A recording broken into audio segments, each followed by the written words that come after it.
വൈകുന്നേരം കുട്ടികൾ സ്കൂളിൽ നിന്ന് വരുമ്പം അവർക്ക് കൊടുക്കാൻ പറ്റിയ സാധനമാണ് ഇത്. പാല്, ഒരു മുട്ട, കുറച്ച് പഞ്ചസാര വേണമെങ്കിൽ പഞ്ചസാര ഇടാം, ഉപ്പ് വേണമെങ്കിൽ ഉപ്പിടാം. അത് നിങ്ങൾ ഇഷ്ടം പോലെ, കുട്ടിയൊക്കെ ഏതാ ഇഷ്ടമെന്ന് വെച്ചാൽ അതുപോലെ. അപ്പോൾ ഇതിങ്ങനെ മിക്സ് ചെയ്ത് വെക്കുക. മുട്ടേൻ്റെ സ്മെല്ല് ഇല്ലാണ്ടിരിക്കാൻ വേണ്ടിയിട്ട് ഞാൻ കുറച്ച് ഏലക്കാപ്പൊടി ചേർക്കുന്നുണ്ട്. എന്നിട്ട് എന്ത് ചെയ്യുക, പാൻ ചൂടാക്കാൻ വെക്കുക. ചൂടാക്കാൻ വെച്ചിട്ട് ഇത് ഞാൻ കുറച്ച് നേരത്തെ ഇത് വെച്ചിട്ട് കുറച്ച് ചൂടായി, അതുകൊണ്ട് പാൻ ചൂടുണ്ട്. അപ്പോൾ അതിലേക്ക് നമുക്ക് കുറച്ച് ഓയിൽ വെച്ച് കൊടുക്കാം. ബട്ടർ ഉണ്ടെങ്കിൽ, ബട്ടറോ നെയ്യോ ഉണ്ടെങ്കിൽ അതാണ് നല്ലത് കേട്ടോ. അവിടെ ബട്ടറോ നെയ്യൊന്നും ഇല്ലാത്തതുകൊണ്ട് ഇത് വെച്ചിട്ട് അഡ്ജസ്റ്റ് ചെയ്യാം നമുക്ക്. എന്നിട്ട് അതൊന്ന് ഇങ്ങനെ ചുറ്റിച്ച് കൊടുക്കാം.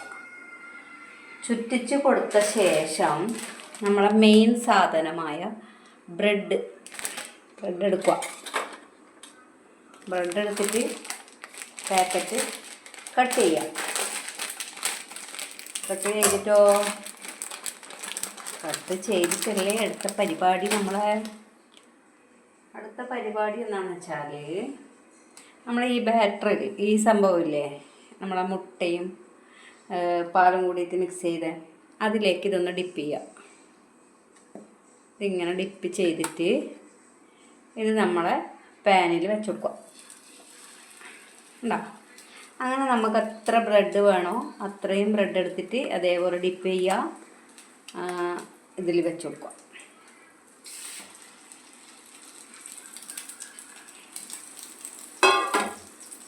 ഞാനിപ്പോൾ ഒരു 3-4 പീസേ ആക്കുന്നുള്ളൂ. എന്താണെങ്കിൽ ഒരാളെ സ്കൂൾ വിട്ട് വന്നിട്ടുള്ളൂ, അപ്പം അവർക്ക് മാത്രം. ഇത് പിന്നെ ഇത് ചൂടോടുകൂടി തിന്നണം, അപ്പോഴേ ടേസ്റ്റ് ഉണ്ടാവും കേട്ടോ. ചൂട് പോയി കഴിഞ്ഞാൽ വലിയ ടേസ്റ്റ് ഉണ്ടാവും എന്ന് നമുക്ക് തോന്നില്ല. ചൂടോടെ തന്നെയാണ് അവരാക്കിയിട്ട് ആക്കി കൊടുക്കൽ. അപ്പോൾ ഇനി നമുക്കിത് തിരിച്ചിട്ട് കൊടുക്കാം. അയ്യോ, ഇത് ഒട്ടിപ്പിടിച്ചാൽ ഇങ്ങനെ തിരിച്ചിട്ട് കൊടുക്കാം. എല്ലാം തിരിച്ചിട്ട് കൊടുക്കാം. തിരിച്ചിട്ട് ചെറിയ തീയിൽ വേണം വേവിച്ചെടുക്കാൻ. അപ്പോൾ ഇത് ഫുള്ളായിട്ടൊന്ന് വെന്ത് കഴിഞ്ഞ് നമ്മളെ ഈവനിങ് സ്നാക്ക്, മക്കൾക്ക് കൊടുക്കാനുള്ള ഈവനിങ് സ്നാക്ക് റെഡിയാവും. അപ്പോൾ ഇതുപോലെ മധുരം വേണ്ടവർക്ക് മധുരം, ഞാനിതിപ്പം ഉപ്പിട്ടിട്ടാണ് ആക്കുന്നത്. മധുരം എപ്പോഴും മധുരം നല്ലതല്ലോ, അതുകൊണ്ട് ചെറിയ ലൈറ്റ് ഉപ്പ്. പിന്നെ ബ്രെഡിൻ്റെ മധുരം ഓൾറെഡി ഉണ്ടാവും. അപ്പോൾ നിങ്ങളിതൊന്ന് എന്തായാലും ട്രൈ ചെയ്ത് നോക്കണം. Tata, bye bye.